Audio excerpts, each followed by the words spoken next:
Hey friends, welcome back to my channel. This week I want to talk to you guys about the loop strategy for your essays.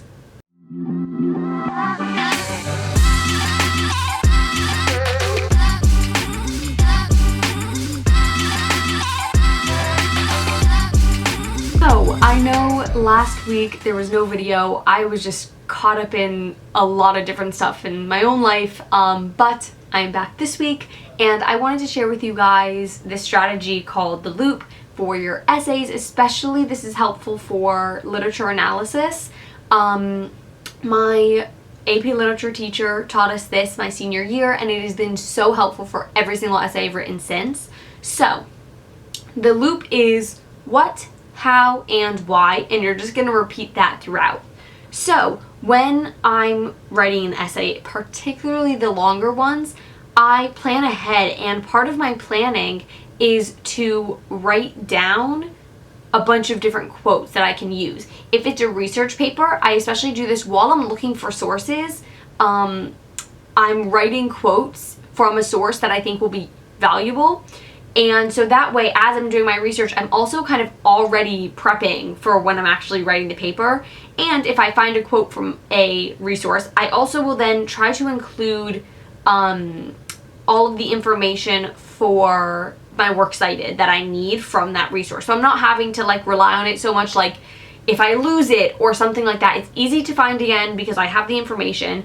And if I can't find it again, if it's just one of those things that's not easily found, whatever, I have the information I need to cite it. So anyway, then what I'm going to start with when I'm writing this paper is looking through my quotes, and by this point I know what my thesis statement is, as well as how I'm breaking that up throughout my paper and the different themes I want to talk about. So I find which quotes are going to fit best with any specific paragraph and the focus of that paragraph.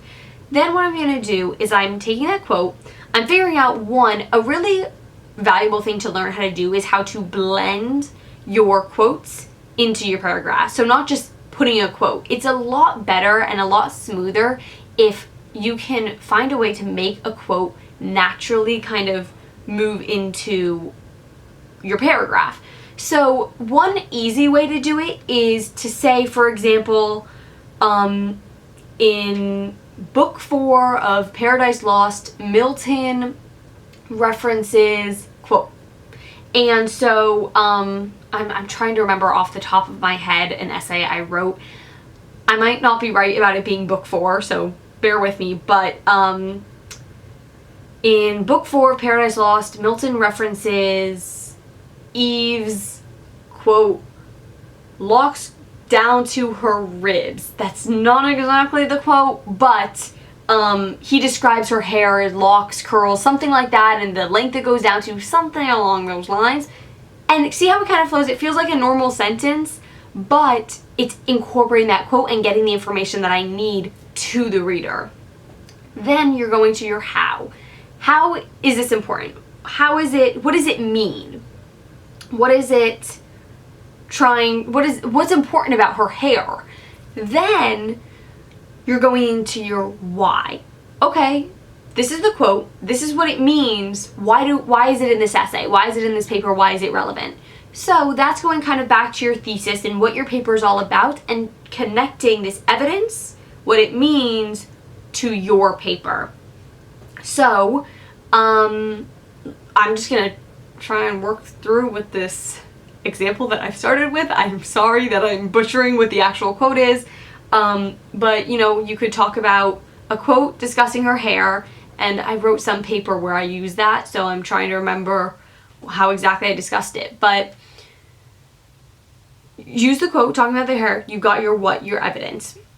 Then, so going into what does that mean? So you can talk about, by referencing her hair, Milton is placing an importance on hair and the beauty of women. I don't really know exactly if that's true. This is genuinely off the top of my head. And then your why could be, let's say I'm writing a paper about the ways that the patriarchy impacts beauty standards. So, or the ways that the patriarchy impacts beauty standards through poetry, because that's a little more specific to kind of Milton and why that would be valuable. So, quote, and how he describes her in the hair. And I might also use another quote where it specifically talks about her beauty, or it talks about maybe comparing how Adam is described versus how Eve is described, and is there a difference, and is there like specifics that kind of make support really what I'm trying to say. So, Eve hair quote. What does that mean? My why can be something like Milton's use of this description of Eve both supports the idea that she was viewed in regards to her beauty and whatever. I just haven't mentioned this off the top of my head. So that's kind of how it would work in the real world. If you guys want something where I'm like really actually looking at something formatted in real, please let me know. I need to plan for that ahead of time. I didn't think that part through. But let me know if you want to see something a little bit more where I'm actually looking at something I've written and showing you how this all really, really works in actuality once it's actually written out. So that's how you pull one together. Sometimes, depending on the paragraph, I'm using a couple quotes. Sometimes, you know, you're doubling up on a quote and then the what do these mean, and how, like, you can use two quotes in one loop if they're directly related in that sense. For example, in that, what I was just talking about, if you've got one descriptor of Eve with the hair, a descriptor of Eve, Adam, that is different, and you want to just kind of compare and contrast why those are valuable in conjunction with each other, something like that. But if you're just starting out and you're trying to kind of get a groove of things, just start with quote, how, and why. And so some paragraphs, that is enough to finish the paragraph. Some paragraphs you want to do one and then two and then a sentence to kind of pull it together, lead into your next. And if you just do that throughout your paper, I'm telling you, it makes creating analyses so much easier. And you never, ever, ever want to just leave a quote unanalyzed, because that's what you're doing. You're analyzing the quotes as your support for what you're discussing in your paper. So I hope that was valuable. I hope that was helpful. I'm a little bit flustered and in a rush right now, honestly, but I need some ideas for videos. I'm like not getting any ideas right now. So if you have videos that you would like to see on my channel, please, please, please tell me in the comment section. I would love to hear your suggestions. I love doing videos based off suggestions. So please let me know if you want to see some different kinds of videos. Check out my TikTok. That will also be linked in the description. Thank you guys so much for watching. Have a great day. Bye!